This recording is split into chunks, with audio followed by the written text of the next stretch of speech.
Decisions, decisions, and more decisions. How many of you here today get tired of making decisions? And what would a day be like without decisions?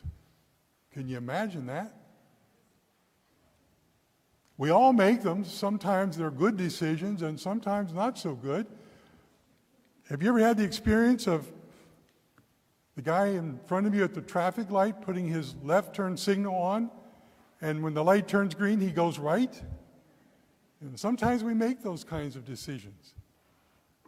Some decisions are very conscious and others are just they just happen. Our goal, though, in life is to have the good decisions outweigh the bad decisions. And if you're one of those people that have trouble making decisions, anybody here have trouble making decisions? You know, I've seen people in the grocery store standing and looking at every soup label that I'm not sure what they're looking for, but they're a half hour, 45 minutes just looking at labels. If you have trouble making decisions, I have a remedy.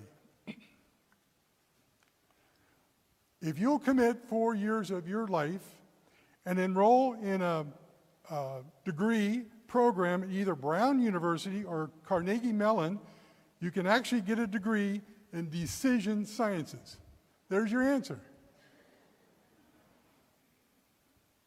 But therein lies another problem. You have to decide which school.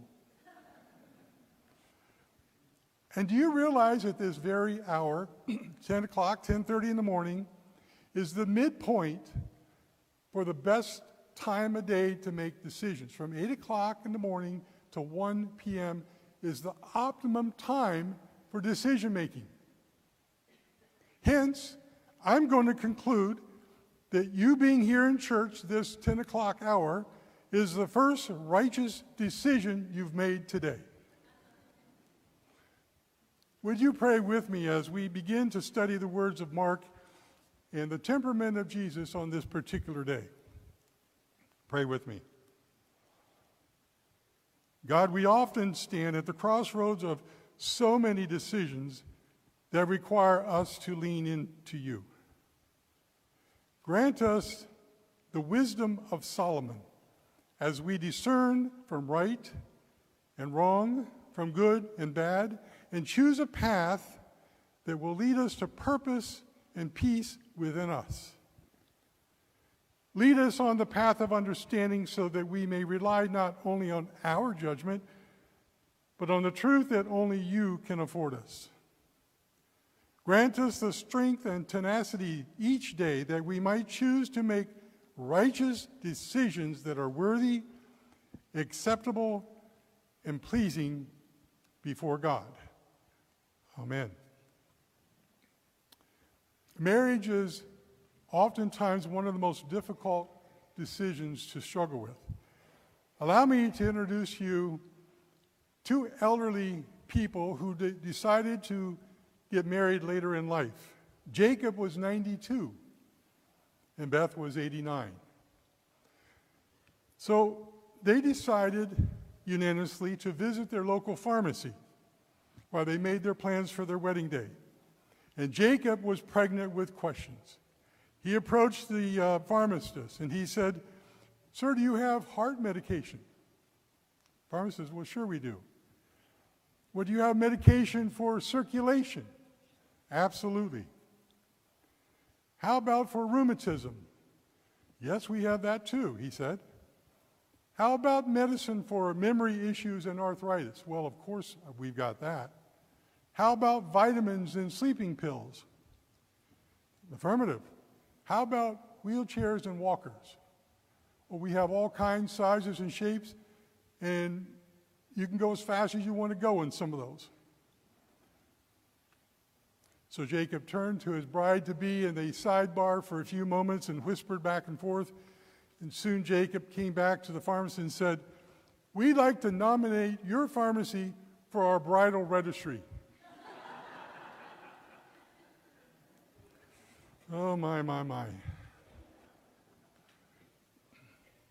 We live in a time that we're forced to make lots and lots of decisions. In fact, the number is about 35,000 decisions a day. It's enough to drive us to choice overload. From the very moment that we awaken in the morning to the moment we fall asleep at night, decisions have to be made. In a nanosecond, we decide coffee or tea, sweater or jacket, to respond to the emails now or later, leave a situation or remain, or speak up or remain silent. No matter our options, decisions are the commonality that we all share as a child of God. Each decision that we make consists of a complex interaction between biology, experience, emotion, and environment. They take us beyond what we do and how we move through the world each moment and every step of the day. The act of making a single decision is an unimaginable process, but ultimately our goal is to be righteous with God. Assuming that we sleep 7 hours each day, we make roughly 2,000 decisions per hour. One decision every 2 seconds. Consider this notion as well. For every minute that we're behind the wheel, driving, we make about 200 observations, 20 decisions, and one mistake. And often that one mistake is the other driver. It's interesting to note as well when it comes to food, researchers have estimated that 227 decisions are made each day just deciding what to eat or drink. I remember Starbucks when I was on the East Coast starting out many years ago. They start out as with a simple and humble menu. In the beginning, before Starbucks was on every corner, the coffee shop was just about coffee. And now it's about choices. In the beginning, it didn't take long to learn the language of Starbucks. Very simply, hot or cold, decaf or regular, tall, grande, or venti, room for cream, extra hot, personal cup. That was it. Nothing more complicated. What was once simple decisions has grown into a complex decision-making process as a result of a more extensive filled menu board. One survey has suggested, with the addition of refreshers, frappuccinos, sandwiches, yogurts, oatmeal, and pastry items, you now have options exceeding 87,000 choices. And then when you come up to the counter, they expect you to tell them what you want right then, right? Subway, you have about 12,000 options to choose. And then there's the really difficult decisions that we have to make in life. In the early development of our life, we must make those inward decisions that involve the complicated role of self-awareness. As a rule, we are better aligned when we begin to integrate our internal preferences, values, intuitions, and reach a point when we begin to reflect who we really are, or more importantly, who we wish to become. Needless to say, the most difficult decisions made in life are never a one-and-done process. Rather, they're a process over time. Consider some of the decisions that we're confronted with as we journey through life. Who will become our partner? What doctor do I choose? What leaders do I consider for office?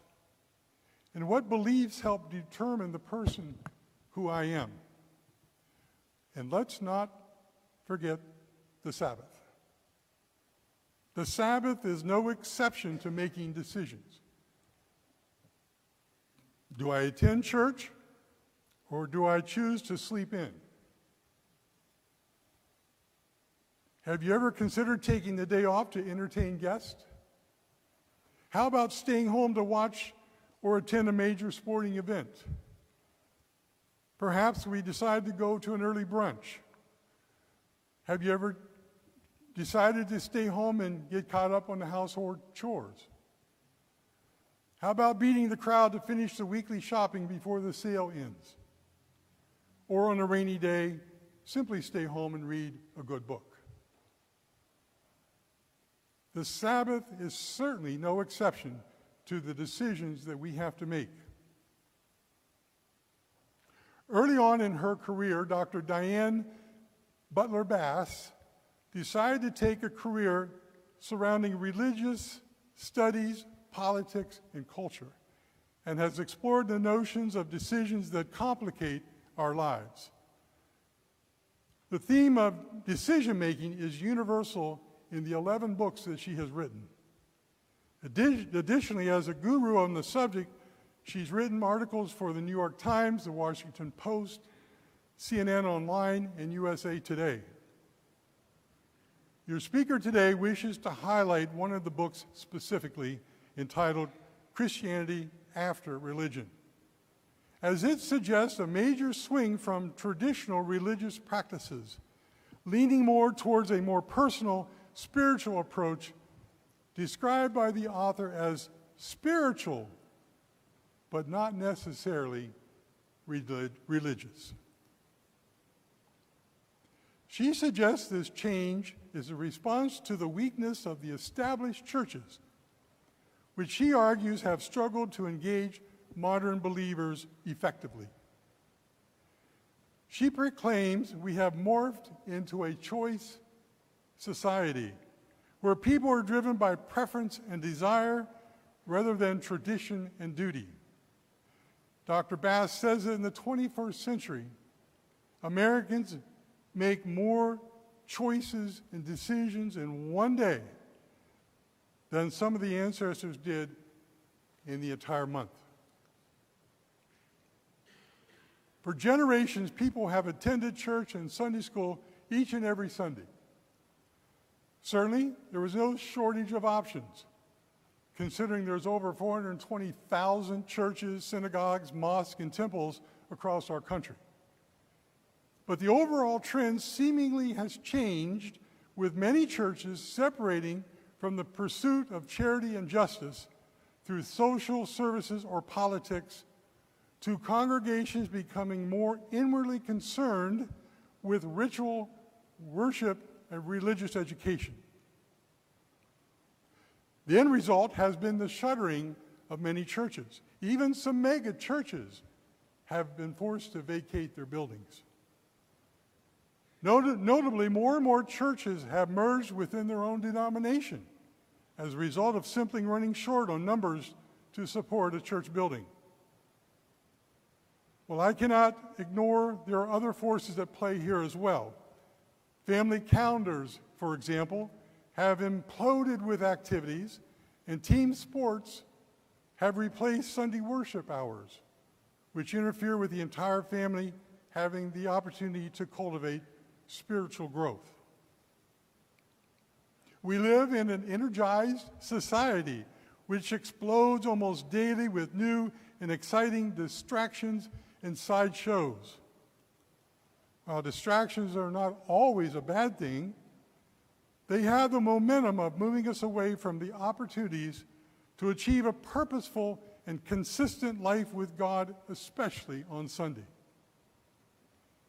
More recently, we had the dreaded pandemic. Many churches closed their doors for months in succession. Sunday after Sunday, churches discontinued the Sabbath morning routine. Vacation Bible school and summer camps had to be canceled, and as a result, many of the youth seemingly lost their way. People desiring to grow in faith were short-circuited, and Sundays just become another day in lockdown. It didn't take long for worshipers to become diverted and establish new and different activities and priorities on the days otherwise set aside for worship. In the reading today that Julia has shared with us, Mark is reminding us of the cursing of the fig tree and the overturning of the tables in the temple. It sounds like Jesus was having a bad day, but rightfully so. He became blatantly aware that the Pharisees had converted their faith into God, in God into a wayward system that divided believers into two different groups, the righteous and the wicked. The strict rules between the two squelched out the Spirit of God and produced people who were not righteous but became more self-righteous. Their faith was not much more than a matter of pious talk and awkward gesturing. In biblical terms, the temple religion of the Pharisees was simply not producing the fruit of God's Spirit as we know them today: love, joy, peace, patience, kindness, and generosity. The fig tree became a symbol of the temple religion where pious prayers and animal sacrifices had become the WWE main event on Saturday night. It became pure entertainment as they chose to be indifferent to seeking justice and caring for the poor, as Jesus had committed his life in doing so. Intentionally, they chose not to make righteous decisions and went against the grain of the many iconic characters of the Bible that had chosen to make righteous decisions. They forgot the righteous decision that Daniel made when he demonstrated assertiveness not to worship an idol. They forgot the righteous decision Esther made when she demonstrated courage approaching the king without an invitation for her people's salvation, risking her own very life.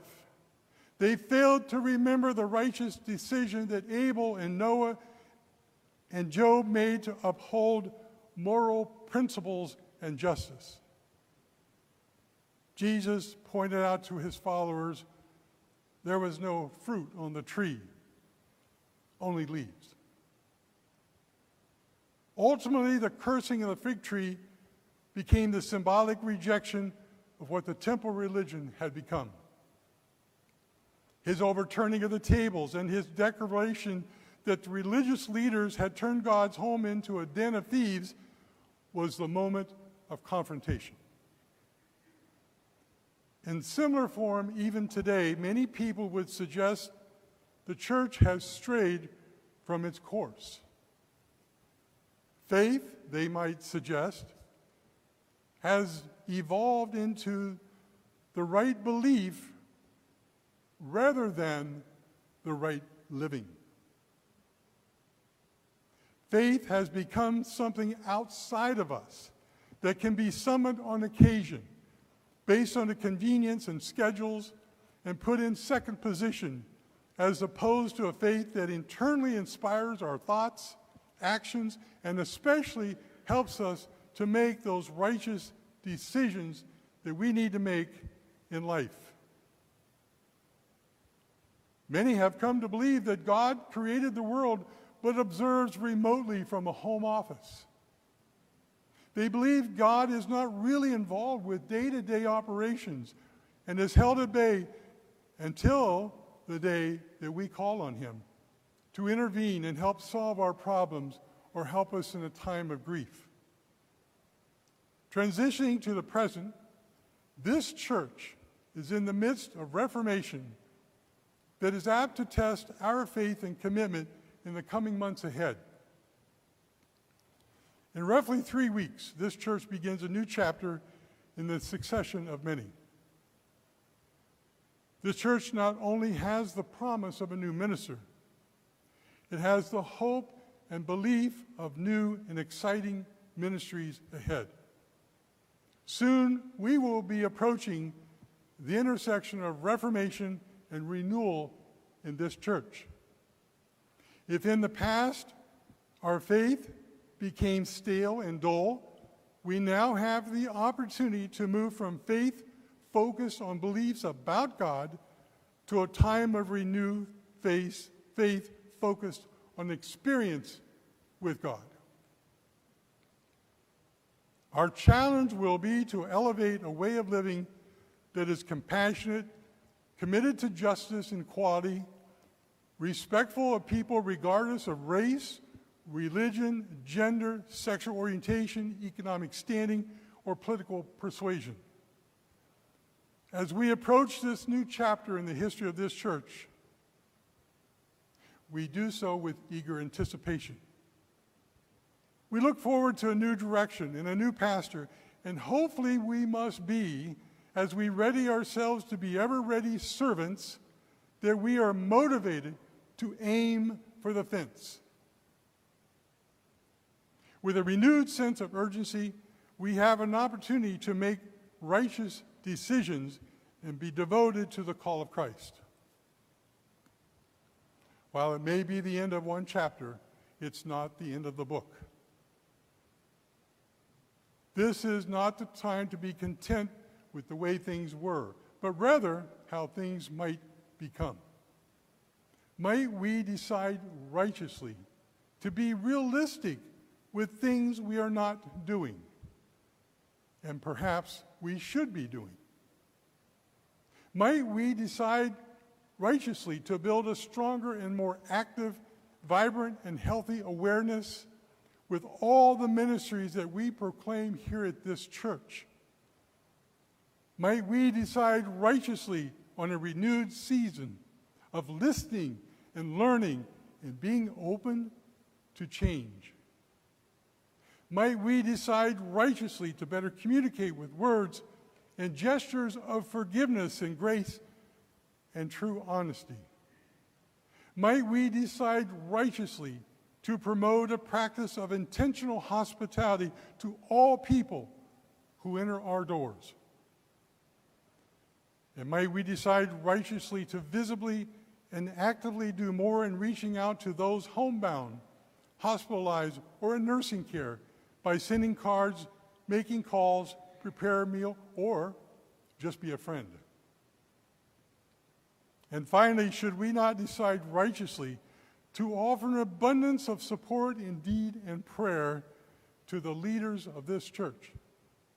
Lest we forget, it is our lay leaders, the deacons, the trustees, elders, and endless number of volunteers that make the decisions every day on behalf of all of us.